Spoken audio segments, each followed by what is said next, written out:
ये जो एक सुबह का सितारा है, जिंदगी तेरा गोशवारा है। ऐ मुकद्दर कोई हिसाब तो रख, सुबह का सितारा। कौन जीता है कौन हारा है, ये जो एक सुबह का सितारा है। रोमेसा ने अपना मुकदमा वापस ले लिया। हमसे पूछे बगैर, मशवरा किए बगैर वो कैसे इतना बड़ा फैसला कर सकती है? तुमने केस वापस लेने के कागजात पे दस्तखत कर दिए? खबरदार जो तुम मेरे घर आई, समझो हम तुम्हारे लिए मर गए। इसके लिए तो बस एक ही बेहतरीन हाल है, क्या आप अपने छोटे बेटे के साथ अपनी बहू की शादी करवा दें। और रबिया का क्या होगा? बस एक निकाह की तो बात है, एक कागज के टुकड़े पे साइन करने, बस। रोमेसा ने अपने कमरे में खाना खा लिया। कमरे में क्यों? इद्दत में है वो। इद्दत में होने का यह मतलब तो नहीं कि वो अपनी फैमिली के साथ बैठकर खाना नहीं खा सकती। इद्दत कोई छूत की बीमारी तो नहीं। आप यहाँ किचन में बैठ के खाना क्यों खाती हो? बुशरा, भाभी के लिए प्लेट लेकर आओ।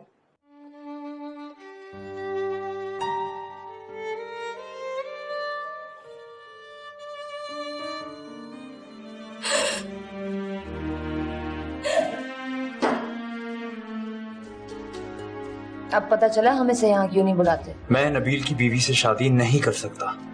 मुझे इस घर और माशरे पर अफसोस हो रहा है पापा, जहां एक बेवा औरत सिर्फ अपने बलबूते पर अपने मरे हुए शौहर के नाम के सहारे इज्जत से नहीं जी सकती। तुम रुमैसा से निकाह कर लो, ये सिर्फ वाहिद तरीका है जिससे उसको और नबील के होने वाले बच्चे को तहफ़्फ़ुज़ मिल सकता है।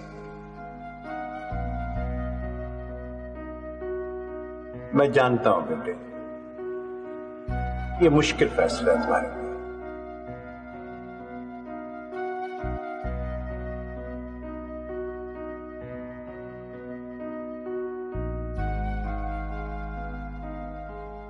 तुम जरा सोचो इस बारे में।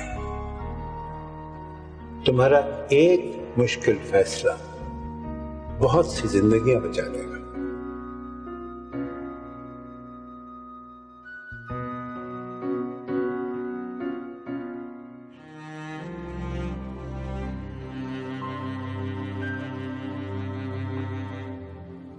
मैंने बात की उससे, उसने साफ इनकार कर दिया। मैंने तो आपको पहले ही बताया था। लेकिन मुझे अब भी पूरी उम्मीद है कि मैं जरा उसे प्रेशर करूंगा ना तो मेरी बात मान जाएगा। तुम भी तो उसे कहो। मुझे तो और मुसीबत पड़ जाएगी अगर शादी के लिए प्रेशराइज किया मैंने उसे, तो हमना की नजरों में बुरी बन जाऊंगी। हमना को तुमने सारी बात बता दी? क्या मतलब है आपका? हमना से कैसे छुपा सकती हूँ सारी बात? आज नहीं तो कल उसको पता चल जाता।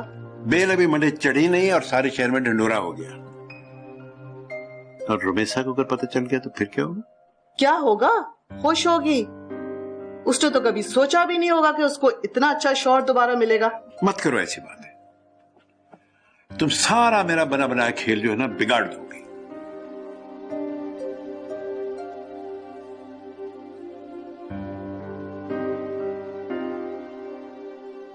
उन्होंने तुम्हारे सामने ये बात की और तुम मजे से सुनकर आ गई। तुम्हें क्या करती? ईशान से उसकी शादी होगी ना तो समझो पूरी जायदाद ईशान के हाथ में चली गई। उसके 4 दिन के बाद हम इस घर से बाहर होंगे। खैर अब ऐसी बात भी नहीं है। मम्मी और पापा के होते हुए हमें इस घर से कोई निकाल नहीं सकता। उनके बाद तो निकाल सकते हैं। मैं तुम्हें बता रहा हूँ शादी मत होने दो। वैसे रुमैसा क्यों नहीं रह सकती इस घर में? अब तो बच्चा भी हो जाएगा उसका, अकेली भी नहीं रहेगी वो।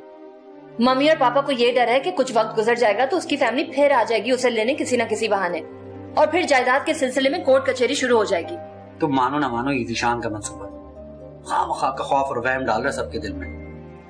मुझे तो लगता है जरूर कुछ चक्कर चल रहा है उन दोनों के बीच में। तुमने देखा नहीं, पापा के कहने पर तो वो नहीं आई, लेकिन जीशान के कहने पर फौरन आ गई। बात तो तुम्हारी ठीक, लेकिन हमें क्या, चक्कर चल रहा है तो चलता रहे, और चक्कर चलने से बेहतर है कि उन दोनों की शादी हो जाए। मुझे तुमसे इस कदर बेवकूफी की तवक्को नहीं थी। तुम्हारा ख्याल है वो उसके साथ सिंसियर है? वो उसकी जायदाद की... वो भी कोई इतनी मासूम नहीं है।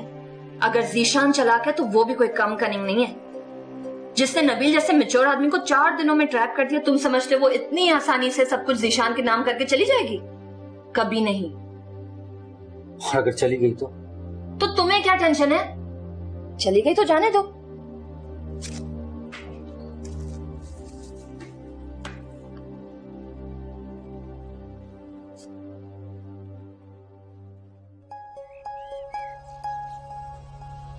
क्या मतलब? तुम मजाक कर रहे हो? मेरा सेंस ऑफ ह्यूमर इतना घटिया नहीं है। कल तो तुमने ऐसी कोई बात नहीं की, और आज बैठे बैठाए रुमैसा से शादी करने का इशू कहां से निकल आया? कल रात ही बात की है पापा ने मुझसे। उन्होंने अभी मुझे तुमसे भी कुछ कहने से मना किया था, लेकिन मैं तुम्हें बता दूं, शायद वो तुमसे भी बात करें इस बारे। तुम्हारी सारी फैमिली का दिमाग खराब हो गया है। मुझे भी ऐसे लगता है। क्या बात करेंगे अंकल मुझसे? उनका ख्याल है कि तुम उनकी बात समझ जाओगी, वो तुम्हें मना लेंगे। मुझे मना लेंगे? मुझे इस बात पे मना लेंगे कि मैं तुम्हें दूसरी शादी की इजाजत दूं? उनका यही ख्याल है। मैं कभी सोच भी नहीं सकती थी कि अंकल और आंटी ऐसी बात करेंगे।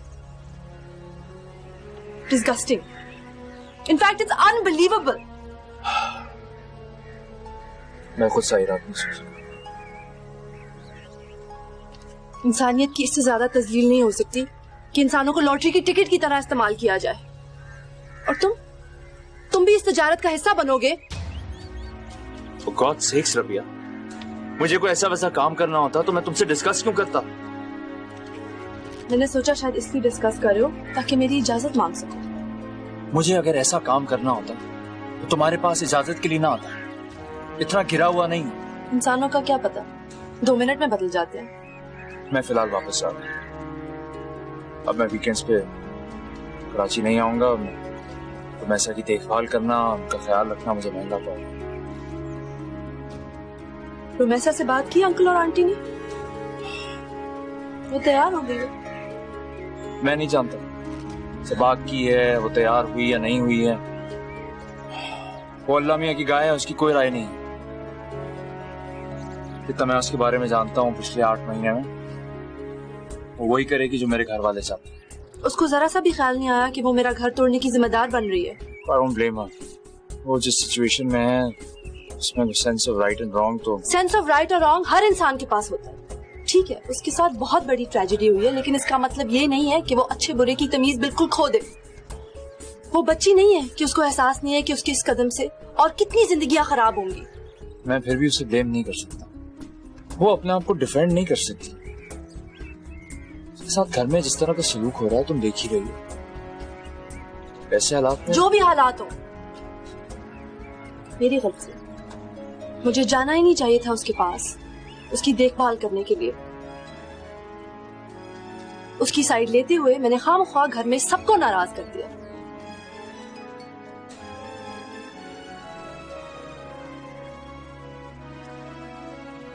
तुम परेशान मत, तुम्हारे साथ। मैं ऐसा कोई फैसला नहीं करूंगा जिससे तुम्हारी और मेरी जिंदगी मुतासिर है।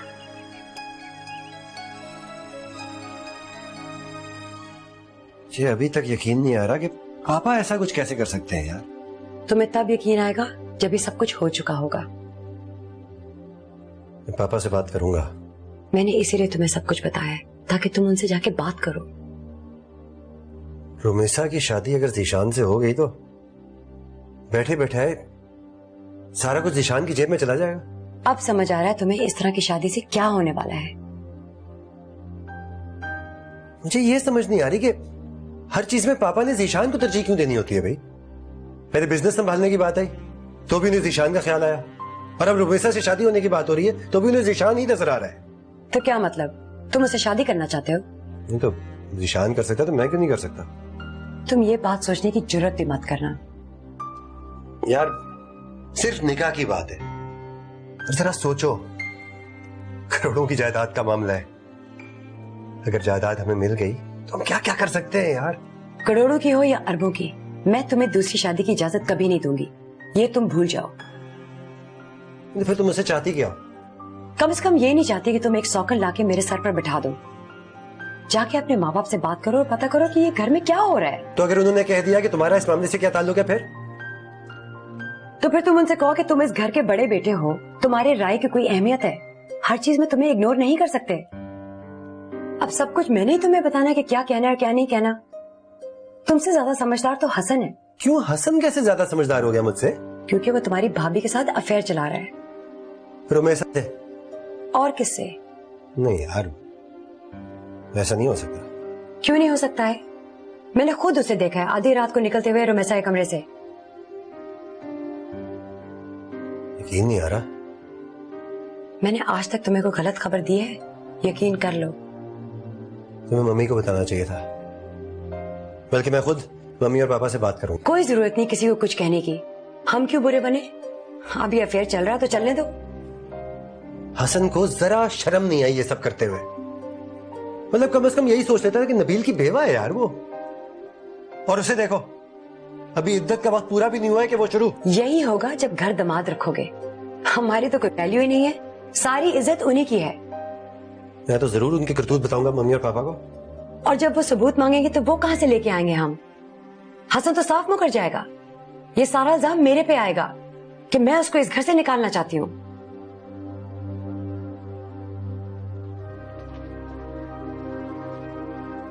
तुम जब तक मुझसे बात नहीं करती मैं तुम्हें यहां से जाने नहीं दूंगा। हसन भाई प्लीज, हमें कोई इकट्ठा देख लेगा तो कुछ नहीं होगा। तुम इस घर में हर मर्द के सामने आती जाती हो, हर मर्द से बात करती हो, ज़ीशान के साथ आवारा गर्दी तक करने चली जाती हो, लेकिन वो इससे बात तक नहीं कर सकती।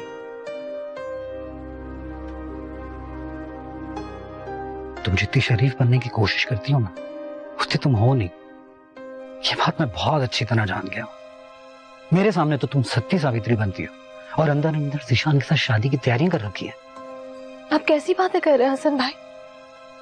ज़ीशान भाई तो मेरे भाइयों जैसे हैं। भाइयों जैसे? जैसे मैं तुम्हारे भाइयों जैसा। लेकिन शादी तो मुझसे भी हो सकती है और शादी तो उससे भी हो सकती है।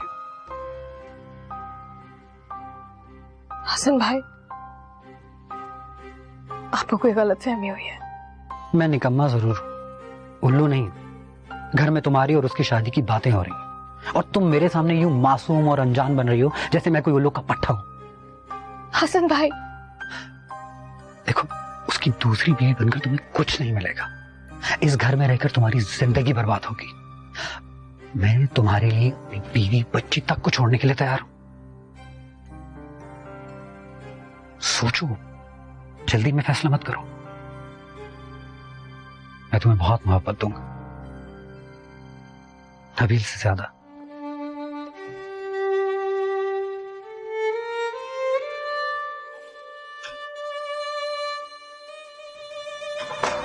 तुम जितनी शरीफ बनने की कोशिश करती हो ना, उतनी तुम हो नहीं। ये बात मैं बहुत अच्छी तरह जान गया हूं। मेरे सामने तो तुम सत्य सावित्री बनती हो और अंदर अंदर ज़ीशान के साथ शादी की तैयारियां कर रखी है।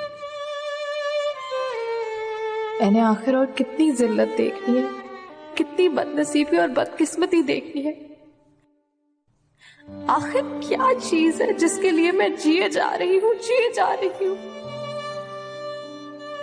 पाँव के जूते की भी कोई इज्जत होती है, जिस्म पे पहने हुए कपड़ों की भी कोई इज्जत होती है। मैं इतनी सी भी इज्जत और हैसियत नहीं रखती।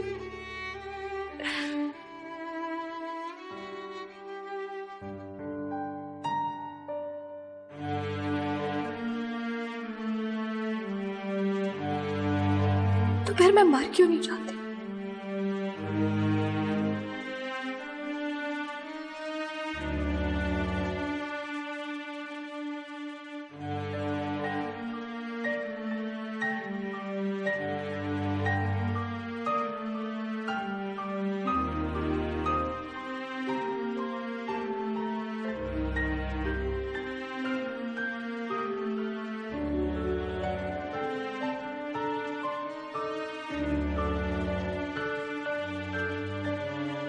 बाबा मैं सोचती हूँ मैं सितारा बनके वहाँ आसमान पर चली जाऊँ। क्यों बेटा? मैं सितारों के पास जाना चाहती हूँ, सुबह के सितारे के पास। दुनिया तो इतनी अच्छी नहीं है ना, आसमान ज्यादा खूबसूरत है। लेकिन बेटा अल्लाह ने इंसानों को जमीन पर चमकने के लिए बनाया है, उन्हें दुनिया में रोशनी फैलानी होती है। लेकिन दुनिया में तो बड़ा ही अंधेरा होता है। बेटा इसीलिए तो अल्लाह ने इतने सारे इंसानों को भेजा है ताकि वो सितारे बन जाएं और जमीन पर रोशनी कर दें जैसे आसमान पर। बेटा तुम जमीन पर उतनी रोशनी फैलाना जितनी तुम फैला सको, लेकिन दुनिया में अंधेरा मत बढ़ा। ठीक है बाबा, तो मैं दुनिया में सुबह का सितारा बन जाऊंगी, दुनिया का सबसे रोशन और खूबसूरत सितारा।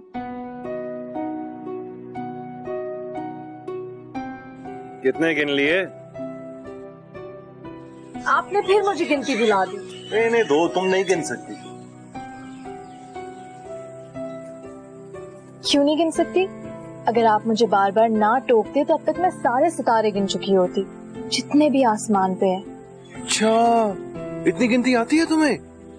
मैं तो समझ रहा था 100 के बाद खत्म हो जाती होगी। जी नहीं, मुझे 100 से ज्यादा गिनती आती है। अच्छा गिनो। 1 2 3 4। ओह गॉड यार, तुम तो बहुत ही बेवकूफ हो। मैं कभी कभार सोचता हूँ कि हमारे बच्चे भी अगर इतने बेवकूफ हो तो क्या बनेगा उनका। अब आप ऐसा तो ना कहें। अच्छा चलो नहीं कहता। आप वैसे एक बात बता दूं तुम्हें, मैं अपनी बेटी का नाम माहम रखूंगा। ये बेटी का ख्याल आपको कहाँ से आ गया? बस ऐसे ही आ गया। सुनो, तुम उसको बहुत मेहनत से पढ़ाना। अब आप मुझे तंग कर रहे हैं। तंग नहीं कर रहा, तुम्हें तुम्हारा फर्ज बता रहा हूँ। जब आपकी बेटी आ जाएगी ना, तब बताइएगा मेरे फर्ज। तब ना भी बताऊं तो भी तुम्हें याद होना चाहिए सब। आपको मुझसे ज्यादा अपनी औलाद प्यारी हो जाएगी क्या? सभी को औलाद बहुत प्यारी होती है, तुम्हें प्यारी नहीं होगी क्या?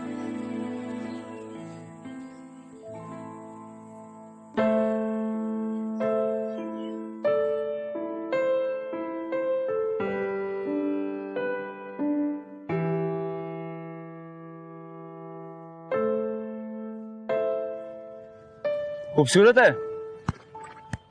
कौन? घोड़ा। घोड़ा? तुम्हारी नई गर्लफ्रेंड के बारे में पूछ रहा हूँ। गर्लफ्रेंड मत कहो उसे। चलो जो भी है वो तुम्हारी खूबसूरत है। बेपनाह। As expected. लेकिन उससे मोहब्बत की वजह उसकी खूबसूरती नहीं है। हाँ, तुम तो उसकी क्वालिफिकेशंस और उसकी अक्लमंदी से मुतासिर हुए होगे। बकवास ना कर मेरे साथ। 1000 हुस्न परस्त मरे होंगे तो तुम पैदा हुए होगे नबील सिकंदर, और तुम मुझसे कह रहे हो कि मैं उसकी खूबसूरती से मुतासिर होकर उसके इश्क में मुब्तला नहीं हुआ। It's a bit hard to believe. भाभी बनेगी वो तुम्हारी? Really? I'm serious.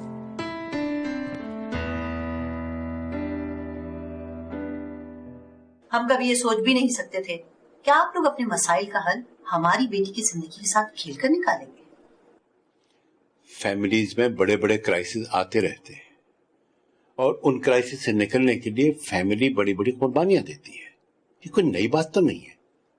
और ये तो सिर्फ निकाह की बात है। हम ये थोड़े ही कह रहे हैं कि जीशान रोमेसा को अपने साथ रखेगा। रोमेसा तो यहीं रहेगी, रबिया ही जीशान के साथ रहेगी। किस जमाने की बात कर रही हैं आप? आपको अंदाजा है कि आप लोग किस तरह के अहमकाना सॉल्यूशंस निकाल रहे हैं? और हमें ऐसी कोई मजबूरी नहीं कि अपनी बेटी को किसी ऐसे आदमी के साथ रहने दें जो दूसरी शादी कर रहा हो, चाहे वो पेपर मैरिज ही क्यों ना हो। बिल्कुल ठीक कह रहे हैं आप। अगर जीशान की रोमेसा से शादी होगी तो रबिया जीशान के साथ नहीं रहेगी। आप लोगों को किसी एक का इंतखाब करना होगा। मेरे जवान बेटे की मौत हो गई है और मैं उसकी चंद माह की बेवा और होने वाले बच्चे को सहारा देने की कोशिश कर रहा हूं। और आप लोग भाईजान, आप लोगों के बेटे नबील के साथ जो कुछ भी हुआ, हमें उसका बेहद अफसोस है। हमें हमदर्दी है आप लोगों से, मगर इसका मतलब हरगिज भी ये नहीं है कि आप अपने बेटे की बेवा को सहारा देने के लिए हमारी बेटी का घर उजाड़ दें। अगर तुम्हें जरा भी हमदर्दी होती ना हमसे तो तुम इस मसले पे जरूर गौर करती। कौन सा मसला? अपने मरहूम बेटे की बेवा और बच्चों का तहफ्फुज, या इस सारी छोड़ी हुई जायदाद को हड़प करने का जो आपका बेटा अपनी बीवी के नाम छोड़ गया है? आप लोगों का असल मसला यही है। आप हमारी नीयत पर शक कर रहे हैं, हम पे इल्जाम दे रहे हैं। अगर आप इसे इल्जाम समझते हैं तो इल्जाम ही सही, लेकिन हम ऐसी रिश्तेदारियों में तकल्लुफात और लिहाज नहीं निभा सकते जो अपने रिश्तेदारों में इतनी सफाकी से खुदगर्जी दिखाए। अगर आप लोगों ने रुमैसा का निकाह ज़ीशान से किया तो रबिया तलाक लेगी। मेरी बेटी को रिश्तों की कोई कमी नहीं है। चलो।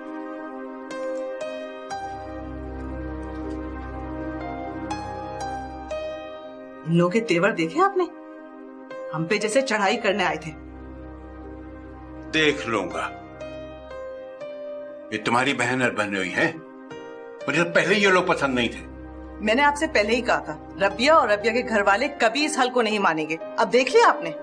उन्हें जितना हंगामा करना है करने दो, मुझे बिल्कुल परवाह नहीं है। मुझे अपने खानदान को बचाना, दूसरों के खानदान को नहीं देखना।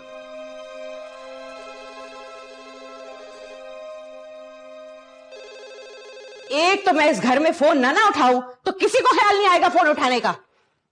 हेलो हेलो खाला। तो तुम हो महारानी? नहीं खाला, मैं रुमैसा बात कर रही हूँ। हाँ हाँ मैंने पहचान लिया। अब तुझे खाला की याद कहां से आई? खाला मैं आपके पास आना चाहती हूँ। ए लो, क्यों? खाला मैं यहाँ नहीं रहना चाहती। जायदाद लिख के दे दी होगी ना तुमने, अब वो तुझे घर से निकाल रहे हैं और अब तुझे खाला की याद आ गई। लेकिन कान खोलकर सुन ले साफ साफ, अब इस घर में तुम्हारे लिए कोई जगह नहीं है। ये मत भूल तूने उनके साथ मिलकर हमें कैसे जलील किया था, सब याद है मुझे। अब उन्हीं के पास रह मर, और दोबारा यहाँ पे फोन करने की जुर्रत मत करना। यहाँ कोई खाला वाला नहीं रहती।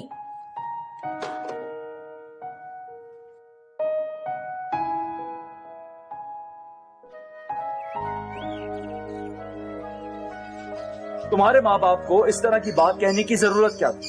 ऐसी कौन सी बात कर दी मेरे पेरेंट्स ने जो तुम्हें और तुम्हारे पेरेंट्स को इतनी काबिल एतराज लग रही है?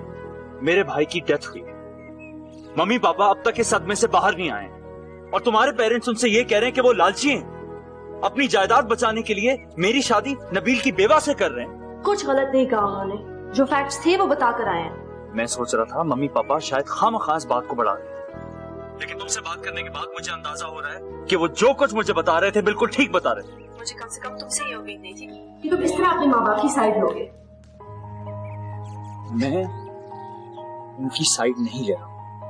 तुम लोगों को उस तरह की बात करने की जरूरत ही क्या थी, जब मैं तुमसे कह चुका था कि मैं तुम्हारे अलावा किसी और से शादी करने का इरादा नहीं रखता, तो तुम्हें मुझ पे एतबार करना चाहिए था। तुम पर एतबार है लेकिन तुम्हारे माँ बाप पर भरोसा नहीं। और तुम क्या समझ रहे थे कि मैं अपने पेरेंट्स से बात शेयर करूंगी, वो अंकल आंटी से कुछ नहीं कहेंगे? तो बात करते ना आके, झगड़ा करने की क्या जरूरत थी? झगड़ा मेरे पेरेंट्स ने नहीं किया, उल्टा उन्होंने उनकी इंसल्ट की है और अपनी बात पर जमे रहे कि नहीं हम तो रुमैसा की शादी ज़ीशान से करवाएंगे। उनके कहने से होनी शादी? जब मैंने कहा था तुमसे कि मैंने रुमैसा से शादी नहीं करनी, तो तुम्हारे लिए इतनी एश्योरेंस काफी होनी चाहिए। नहीं है काफी मेरे लिए इतनी एश्योरेंस, मैं तो वैसी मुसीबत में पड़ गई हूँ।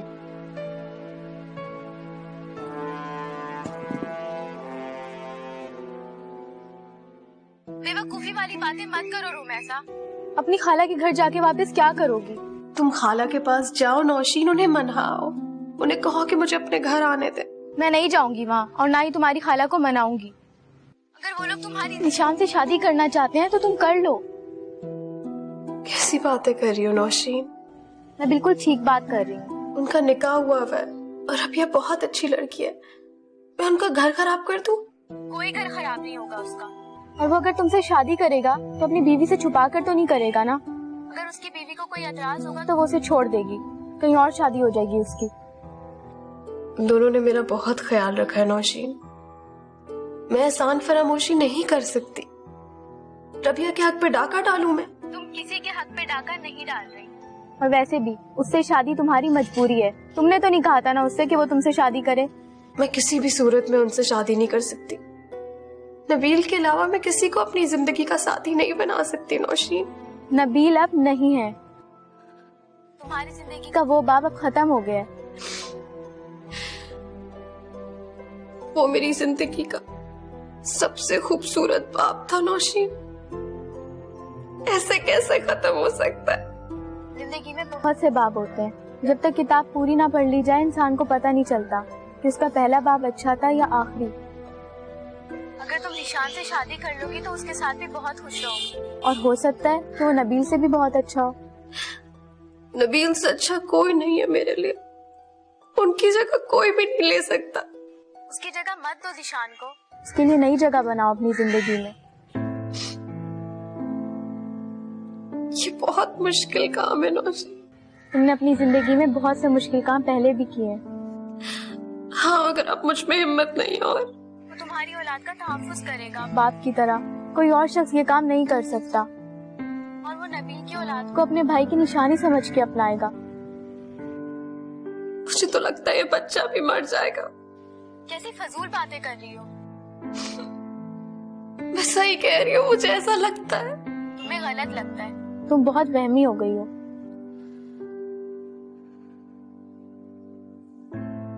मेरी जिंदगी में कोई बुरी चीज वहम नहीं रहती, हर बुरा वहम हकीकत बन जाता। मैं किसी दिन आऊंगी तुम्हारे पास, तुम्हें आकर समझाती हूँ।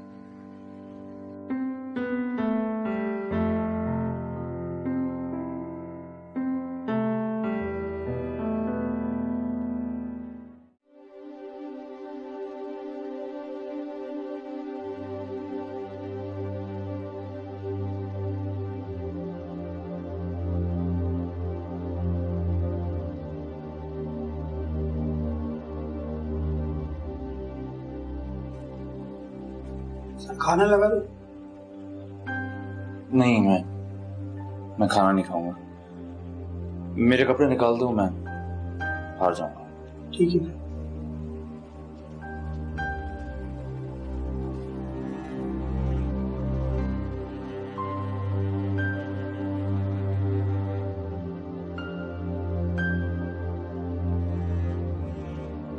तुम मुझसे डर क्यों रही हो?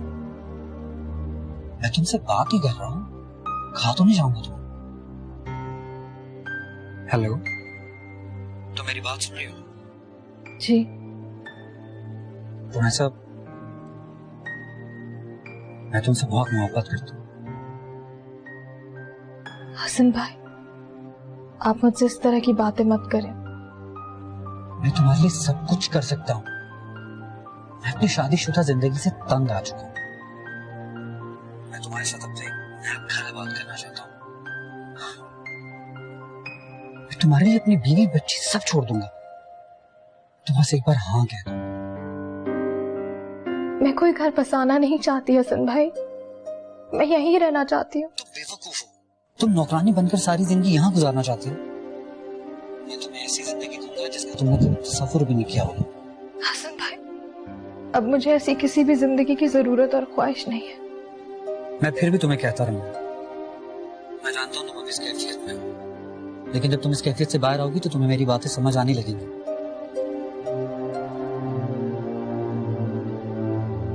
किससे बात कर रहे हो तुम? अच्छा इब्रार, खुदा हाफिज। वैसे तुम हद करती हो, इतनी ऊंची आवाज में बात करती हो, कोई दूसरा सुन ले तो। सुनता है तो सुन ले। तुम्हारे दोस्तों को तुम्हारी हरकतों के बारे में अच्छी तरह से पता है, और तुमने आजकल ये अब्रार के साथ कुछ ज्यादा ही लंबी बातें करना शुरू नहीं कर दी? बिजनेस के मामलात हैं डियर, तुम्हें समझ क्यों नहीं आ रही? तो कमरे में बैठ के मेरे सामने डिस्कस कर लो ना। बिजनेस की 100 चीजें होती हैं जो इंसान बीवी के सामने बैठकर डिस्कस नहीं कर सकता, खास तौर पर तुम्हारी जैसी बेवकूफ बीवी के सामने।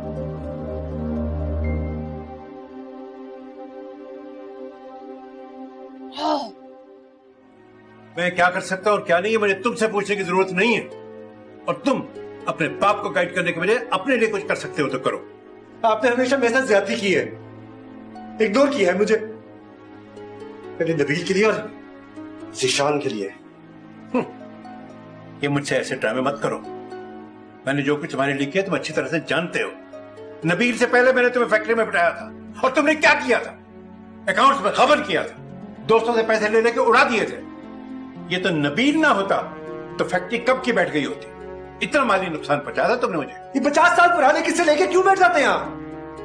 अगर आपने हमेशा मुझे ट्रस्ट किया होता तो मैं भी आज नबील की तरह कुछ ना कुछ कर ही चुका होता, अपने पैरों पे खड़ा हो चुका होता। आपने और नबील ने मुझे कुछ करने के काबिल ही नहीं छोड़ा। मैं तुम्हें ट्रस्ट करता रहता और सारे शहर में हमारे नाम के इश्तिहार लगे हुए होते। तुमने ठीक कहा, हमें पहले ही चाहिए था कि तुम्हें घर से निकाल देते ताकि तुम अपने पैरों पर खड़े होते, लेकिन नबील तरस खाता रहा तुम पर, तुम्हारी बीवी बच्चों पर। बेटा, अगर तुम्हें इतना ही शौक है अपने पैरों पे खड़ा होने का तो जाओ बाहर, करो कुछ। हाँ ठीक है, मैं इस बात पर तैयार हूं कि तुम्हारी जायदाद का हिस्सा तुम्हें दे दूं। तुम लो अपने बीवी बच्चों को, इस घर से जाओ और अपने आप को एस्टेब्लिश करो जैसे तुम्हारा जी चाहे।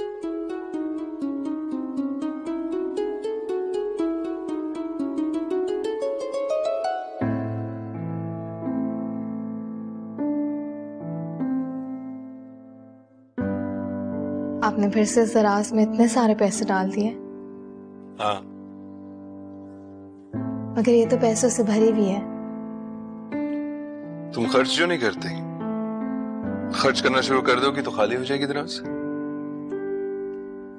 मैं किस चीज पे खर्च करूं? जो भी चाहिए होता है आप दिला तो देते हैं। वैसे अमूमन औरतों को बताना नहीं पड़ता कि किस चीज पे खर्चा करना है, माहिर होती हैं वो इस काम में। इस सारे इशू पे मेरा जो स्टैंड है तुम पहले दिन से जानती हो, फिर कम से कम तुम्हें मेरे साथ इस तरह नहीं करना चाहिए। क्या किया मैंने तुम्हारे साथ? तुमने मेरा फोन अटेंड करना बंद कर दिया। क्योंकि तुम अपने माँ बाप की साइड ले रहे थे इसलिए। मैं साइड नहीं ले रहा था, मैं सिर्फ इतना कह रहा था कि कम से कम रिस्पेक्ट तो करनी चाहिए ना तुम्हारे पेरेंट्स को मेरे पेरेंट्स की। हम फिर जीरो पर आकर खड़े हो गए। मैं फिर कहूंगी रिस्पेक्ट एक साइड से नहीं होती, दोनों साइड से होती है। अब फिर तुम अपने पेरेंट्स को डिफेंड करोगे? अच्छा भाई, नहीं कर रहा डिफेंड, छोड़ दो इस बात को।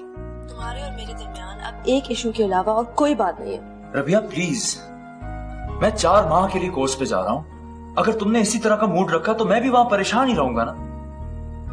कब जा रहे हो? 18 को। Okay, good luck then.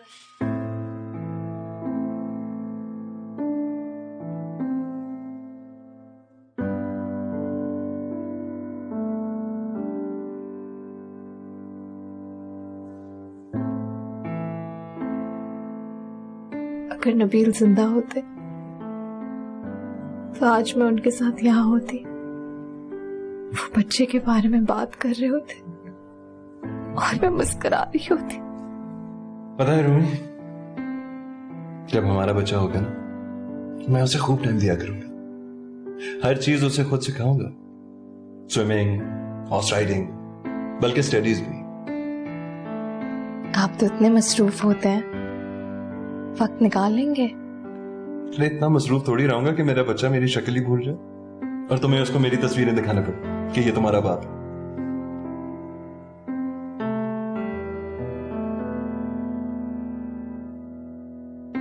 पापा, मैं इस इशू पर और आपसे बहस नहीं करना चाहता। मेरा जो फैसला था मैं आपको बता चुका हूं, मैं अपना फैसला नहीं बदलूंगा। मैं फोन पे तुमसे कुछ ऐसी बहस नहीं करना चाहता। यहाँ आ जाओ, यहाँ तुमसे इत्मीनान से बात होगी। मैं अगले हफ्ते 4 महीने के ट्रेनिंग कोर्स के लिए सिहारा जा रहा हूँ। उससे पहले मैं कराची आऊंगा, लेकिन मैं इस टॉपिक पर आपसे और बात नहीं करूंगा, ना ही कराची में ना ही ट्रेनिंग के दौरान। पापा पहले मुझे इस बात से बहुत अपसेट कर चुके हैं, मैं नहीं चाहता अब इसका असर मेरी ट्रेनिंग पर हो, इसलिए प्लीज अब आप इस बात को भुला दें। खुदा हाफिज।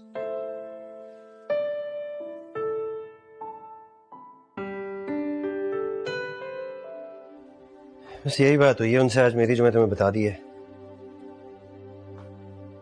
और वो लोग भी वही बात दोहराते रहे जो उस दिन गई थी।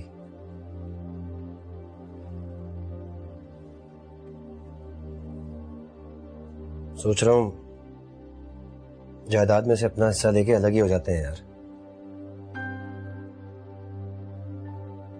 वे अपना बिजनेस कर लेंगे और जायदाद से हिस्सा लेके इस घर से निकलने का सोचना भी मत। ना मैं इतनी बेवकूफ हूं, ना इतनी बेवकूफी करूंगी।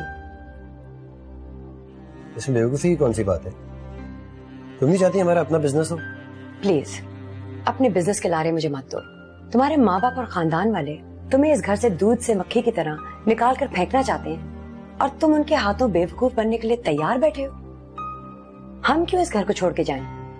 2, 2.5, 3 करोड़ लेके हम चले जाएं और बाकी सब नबील के हिस्से पर ऐश करते रहे। मुसीबत ही कर दी मेरे लिए। अगर जायदाद में से हिस्सा नहीं चाहिए ना तो आइंदा मुझे मम्मी पापा के पास मत भेजना। मैं तुम्हें बता रही हूँ कि जीशान और रुमैसा की शादी मेरी लाश पर से ही गुजर के होगी।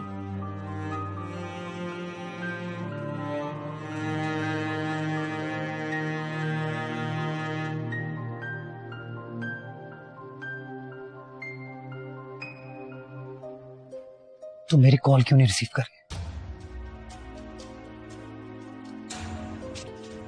मैं तुमसे कुछ पूछ रहा हूं, तुम मेरी कॉल क्यों नहीं रिसीव कर रही? हसन भाई, आप क्यों मुझे तंग कर रहे हैं? आपको मुझ पे रहम नहीं आता? रहम वाली क्या बात है? मैं आखिर कर क्या रहा हूं? आप मुझे परेशान कर रहे हैं। मैं तुम्हारी मदद करने की कोशिश कर रहा हूं, तुम्हारी जिंदगी बचाने की कोशिश कर रहा हूं। मुझे अपनी जिंदगी में कोई दिलचस्पी नहीं है और ना ही मैं इसे बचाना चाहती हूँ। लेकिन मुझे तो है ना, मैं परवाह करता हूं तुम्हारी।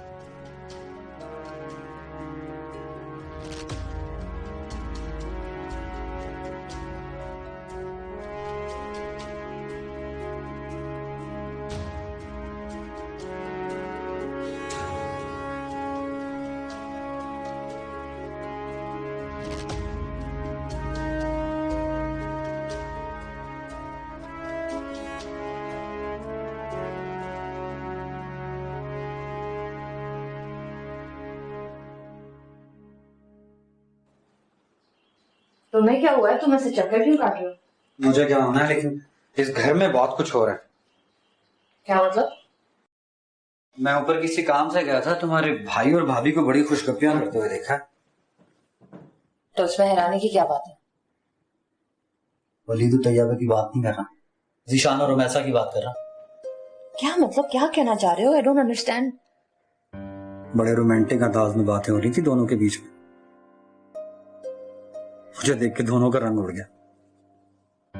क्या बातें हो रही थी? मैंने कुछ सुना तो नहीं, लेकिन जो अंदाज था उन दोनों का, उससे तो लग रहा था जरूर कोई ऐसी वैसी बात ही हो रही होगी। तुम्हारे भाई वैसे तो रुमैसा से शादी करने पे तैयार नहीं है, लेकिन उसे अकेले में अफेयर चलाने में कोई एतराज नहीं है। जब मम्मी और पापा ने उन्हें हर चीज का लाइसेंस दे दिया है तो हम क्या कर सकते हैं?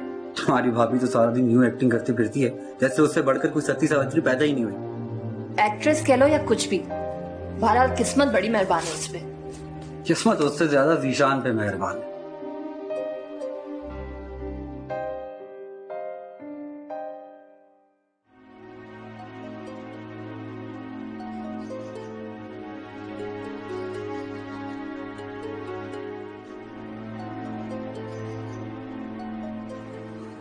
आओ जीशान, चाय पियोगे? बहुत अरसा ही हो गया बैठ के गपशप नहीं की।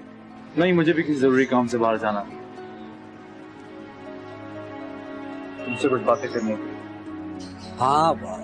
हाँ जरूर। क्या बात है? तुम कल रात भाभी से क्या बात कर रहे थे? मैं? कब? ओह, अच्छा, रात को। पता नहीं, शायद कोई काम होगा। यही पूछ रहा हूँ, क्या काम था तुम्हें उनसे? पता नहीं, मैं ऊपर किसी काम से गया था तो शायद कुछ कह रहा हूँगा, मुझे याद नहीं है। पसंद तुमको ऐसी वैसी हरकत ना करना, इसकी वजह से इस घर में कोई नया मसला या हंगामा होगा। क्या मतलब है तुम्हारा? मतलब तुम अच्छी तरह जानते। तो मुझे धमकी दे रहे हो? हाँ, मैं तुम्हें धमकी दे रहा हूँ, और मैं सिर्फ इतना चाहता हूँ कि तुम्हें भाभी से दोबारा कोई काम ना। तुम्हारा और उनका ऐसा कोई रिश्ता नहीं जिसकी वजह से तुम्हें उनसे बात करने के लिए उनके कमरे तक जाना पड़े, और वो भी रात को। तुम क्या कहने की कोशिश कर रहे हो? तुम मुझ पे कोई इल्जाम लगा रहे हो? फिलहाल नहीं, मगर ऐसी कोई नौबत आई तो भाभी तो घर से नहीं जाएंगी।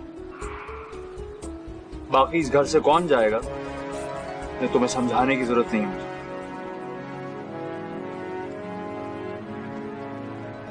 और सिर्फ इस घर से बाहर नहीं भेजूंगा तुम्हें, अगर तुमने कोई गड़बड़ की तो और भी बहुत सारी जगह तुम्हें रखनी होगी।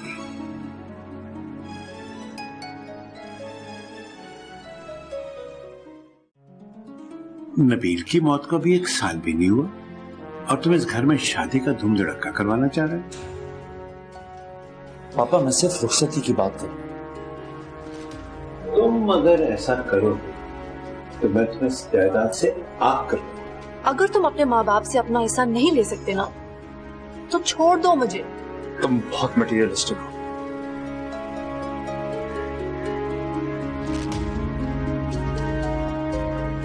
मैं समझता था कि शादी बहुत बड़ा रिश्ता होती है, लेकिन नहीं, शायद पैसा ही बहुत बड़ी शय है।